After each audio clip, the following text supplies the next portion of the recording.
Welcome back, everybody. This Week in America, online, thisweekinamerica.us. A Swift and Deadly Maelstrom is the true story of a horrible tragedy born out of ignorance and complacency. It's also the story of life-saving heroics of the efforts of two young men suddenly trapped in ensuing floodwaters to rescue three very young children, those who would tragically lose their mother in the disaster. It's also the fascinating account of how this family would pull itself back together, how the children's father and one of that evening's heroes would subsequently and slowly fall apart emotionally and physically over his lifetime. Thomas Moody Jr. is one of the young children who experienced the great Norwich flood firsthand, who tragically lost his mother that horrific evening of March 6, 1963. In his book, he provides for the first time the revealing history of this catastrophic event.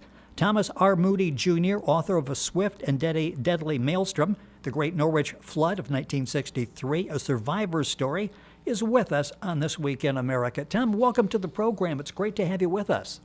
Great to be here, Rick. Thank you very much for the opportunity. Appreciate it. It is our pleasure. And let's go back. First of all, I will reemphasize this is a true story. This is Tom's story that we'll be talking about on the program today. Let's go back to that winter, 1962-63 in Norwich, Connecticut. By even New England standards, that was an unbearable winter, wasn't it? Yeah, that's what was the telling story with this 100-year-old dam. It had rained, it had snowed, and any picture in your mind that you might have of this dam, you can envision Spalding Pond held millions of gallons of water, and it had a 2-foot thick ice covering on it, and that was the ultimate end of this dam. It had seeped many times before, but at this point, because of the vast precipitation and the ice blanket on it, the pressure on the dam face that particular evening was the true end of the dam that night. And that evening was March the 6th, 1963, talking about the Spalding Pond in Mohegan Park. And the day before, it rained like 1.7 inches. So you've got all of that. Yep. Talk about what three rivers converge to make up the town. So you had water all around you there, basically. Yeah, Norwich, colloquially, is kind of known as the town of three rivers. The Shetucket River and the other river form the Thames River. And if you look at Norwich, and I have a little map in the book, those rivers converge to form the Thames River. And Norwich is 12 miles north in southeastern Connecticut of Long Island Sound. And that made the town an industrial giant in the 1800s because ships and exporting was a very big thing for that town. It was a textile giant in the 1800s because ships were able to come into Long Island Sound, up the Thames River, and bring their product not only to New York and Boston, but also to Europe. And so it was a very booming town for a long time because of the vast waterways. And it's very helpful because you do have the maps in the book. The book is A Swift and Deadly Maelstrom, The Great Norwich Flood of 1963, a survivor's story. Tom Moody, Thomas R. Moody Jr., the author and our guest. The book's available, of course, at Amazon. You can link on to all that information at our website, thisweekinamerica.us. A small leak was discovered that afternoon of March the 6th, and basically with these leaks, the seepages, they were quite common. The word went to the Public Works Director. He did an inspection and wasn't too concerned about this. No, it's interesting. The original leak was discovered 4:30 that afternoon. The Public Works Department was because of the rain and precipitation that day. The Public Works Department was clearing the waterway around it of trees and everything else, and a gentleman named Monroe Silly who was a Public Works foreman that day They came back to the dam at 4:30 that afternoon. He noticed seepage on the upper eastern side of the dam. His coworker he sent down to the bottom of the dam to open a relief valve to relieve pressure on the face of the dam. He also called his foreman, who was at the Public Works City garage 2 or 3 miles away. The foreman actually came up, looked at it, and I quoted in the book, and he said, well, it seeped before. It was only about a 5-inch gap. At the same time, the Public Works director, who had been out of town that day, he returned to town, went to the Public Works garage to get an update on in addition to the dam leakage, obviously, the major concern with the Public Works foreman was flooding in town. There were floods everywhere, as you would expect with a lot of rain. Well, he finally made his way to the dam at around 6:30 that evening, and of course it was dark. It was March, so it was still quote unquote winter. He got out there. There was snow on the surface. Kind of slid down there with his flashlight. He looked at it.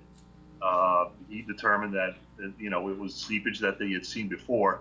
And keep in mind, this dam was again over 100 years old, and because of the negligence, there were bushes and trees and everything growing into an earthen dam, which now you would think, well, that would make the dam integrity very weak. Yes. Well, they didn't think of that back then, and so seepage was a fairly normal thing.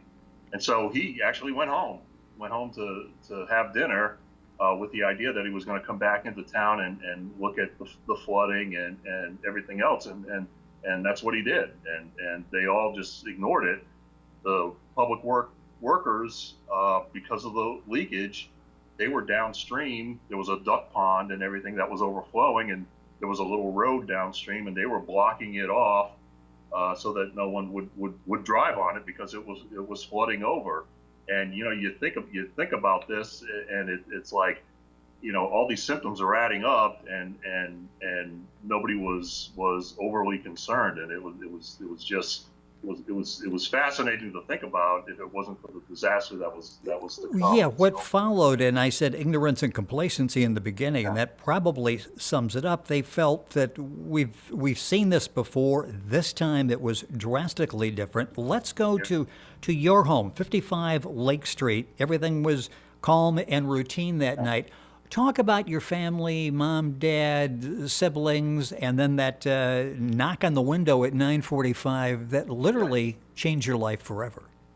Yeah, it was 9:45 that night. My father had just gotten home. He was working a split shift at the American Optical Company.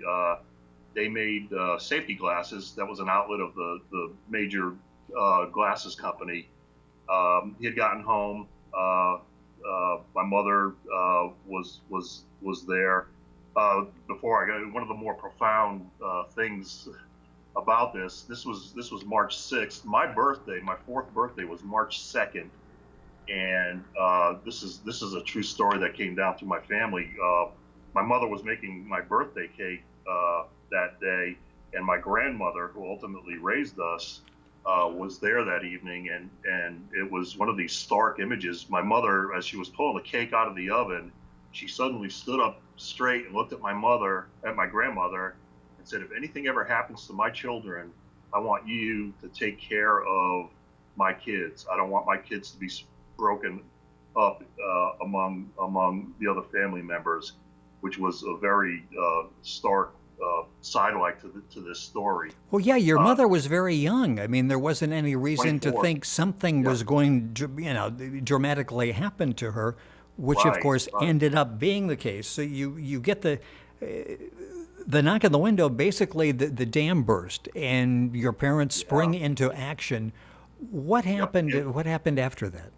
Well, what happened was, as it turned out, it was a teenager that was sent out by the Public Works director as the story was unfolding elsewhere.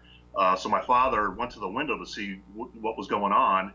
The kid took off, obviously, to warn others. He saw water, coming down the road, and that, of course, gave him pause. And so he immediately told my mother to call her mother, saying, "Okay, we're on our way because something's going on here." So she got myself and my two brothers out of bed and got us ready and got us loaded into the car. Living above us was the Orsini family, and young Tony Orsini. He was 19 years old, family friend. It was actually their house that we were renting. He volunteered to come with us to help us. And again, he was 19 years old. Had just gotten home from playing a City League basketball game.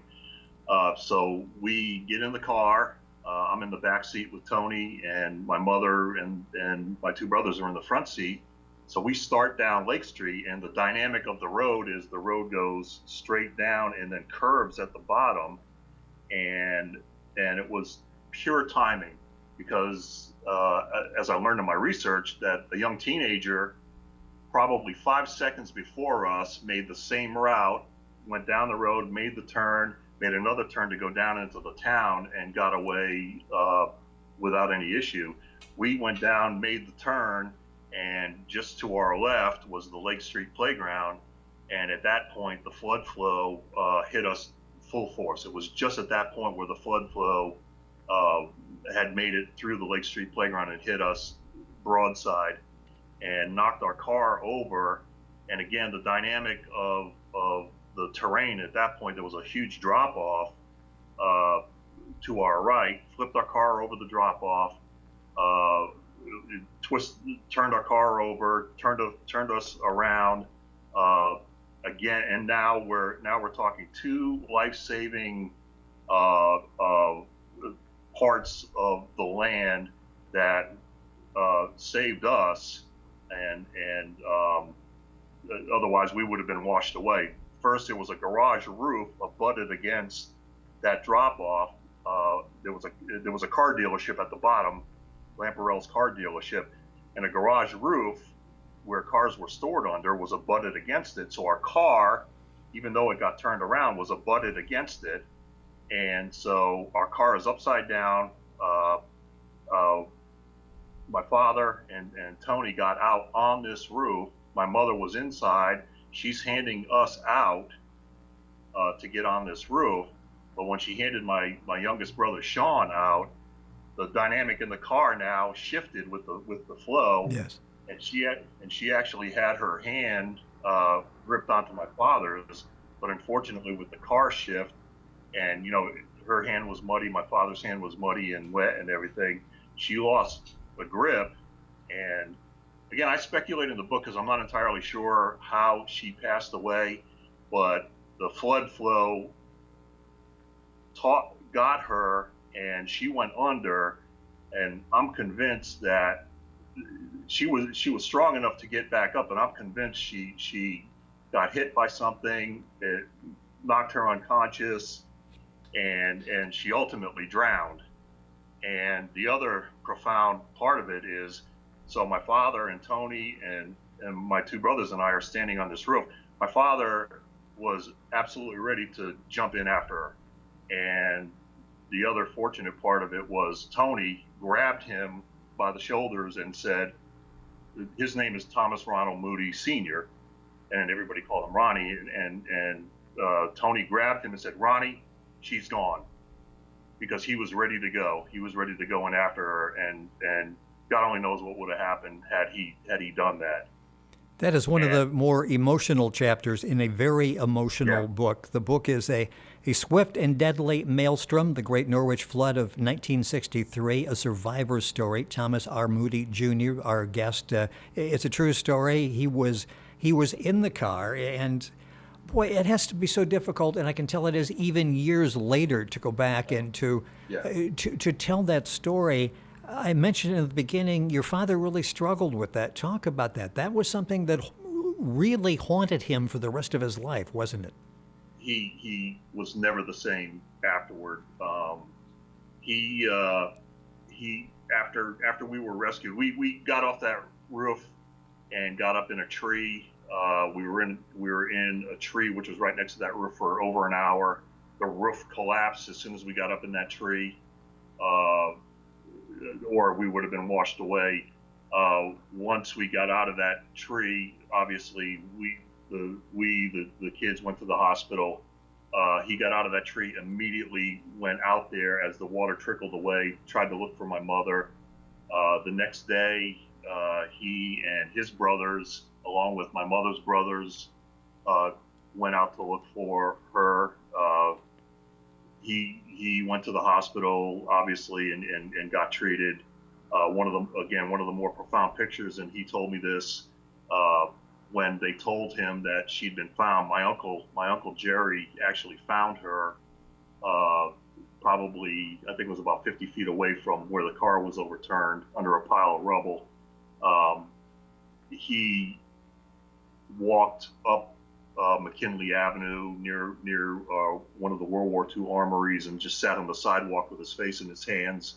So it was very difficult for him. And then afterward, when we were growing up, we ended up in low-income housing on the west side of town, and we were there by virtue of living with my grandmother, because he couldn't live with us because his income was such that it was too high for him, even though it wasn't a very good job at all. It was too high for him Yes. to live with us. So he had to come and visit us, but because he lived on his own, he started drinking, and he aged. If you ever saw him when he was 40, he looked like he was almost 60, and it just, emotionally, he just never was the same. It's a story of heroes, your parents included in there, and there were others I know in the community as well. This really sort of defined the community, at least during that time frame, hasn't it? It did, and that's an excellent point, because the effort afterward and the help that the town of Norwich got immediately afterward, there were so many stories of how the neighboring towns pulled together. The Norwich Bulletin newspaper is a great example. They were right in the middle of the flood path, and they were in danger of not being able to publish a newspaper. And the New London, Connecticut is 12 miles south. Their cooperation in helping the Norwich Bulletin publish the next day's newspaper. And if you look at the Norwich Bulletin newspaper from the next day, it's offset in its printing, because they had to use the New London Day's printing press, and so that cooperation was amazing. The Coast Guard Academy is in New London. They came up and helped with initial cleanup, bulldozing. They had, just imagine, in this flood path there was mud and water and everything. So they initially had to bulldoze the streets to get rid of all the mud and everything. Basements were flooded. There were areas in town, in low-lying areas, where water from the pond was settled, but it was still deep enough. There were fish, well, swimming around in these puddles that came from the dam, 2 miles away. Yes. And so all this had to be cleaned up, and it was amazing. High school kids from the local high school came out to volunteer to help with the cleanup. It was really an amazing effort to get the town back to normal. And in the book, you talk about the aftermath, the trial, the settlement, how the people were treated, the families of the 6 who died in this, the litigation that followed. It's all in the book, and just a minute or so left, as we're seeing so many areas being flooded now. What's that like when you watch the news and you lived through that? That has to bring back memories when you see what. And this is a good story for people, because we're still dealing with these issues in many parts of the country. Sure, and yeah, the trial, and it was a two-edged sword, because if they had sued the city for the pain and suffering that was really due, it would have broken the city. So the litigators who practiced and lived in the town, had they gone after the amount of money that they really should have gone after, the town would have been broke. I mean, the town would have been broke to this day. So they had to go after sort of a fair, quote unquote, fair settlement. Yes. Well, that left everybody feeling like, okay, we didn't really get a fair settlement. I have to say that had this happened today, and given the way the media is today, like you mentioned, you see these kinds of disasters and the kinds of payouts and everything. I'd have to say that the outcome for my father, at least, and would have been a lot different. But it's still, the bottom line, Rick, is we lost our mother, and we had to grow up without our mother. My view is, the money outcome doesn't replace her. It doesn't replace what happened to my father emotionally. So, be that as it may, the pain and suffering component of that whole part of it just doesn't add up. It happened. It was negligence.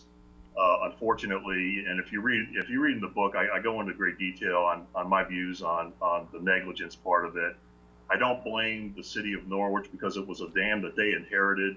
It was built long before the city ever got it, and they inherited something that they just didn't know anything about. The state of Connecticut did not enforce any periodicity of dam maintenance. And it was just a total unfortunate event that unfortunately we got caught up in, and it was just that. It is a riveting book, a true story, a swift and deadly maelstrom, the Great Norwich Flood of 1963, a survivor's story. The author is Thomas R. Moody, Jr. The book is available at Amazon.com. You can go to our website, thisweekinamerica.us, and get all the information on the book and information on how to order the book as well. Tom, a pleasure having you on the program. Thank you so much for sharing this story. It's an excellent job. The first time anyone's revealed the true events of this tragic event back in 1963. Thank you for being with us on the program. Rick, thank you so much. I really appreciate this opportunity for myself and for my family. And again, thank you so much.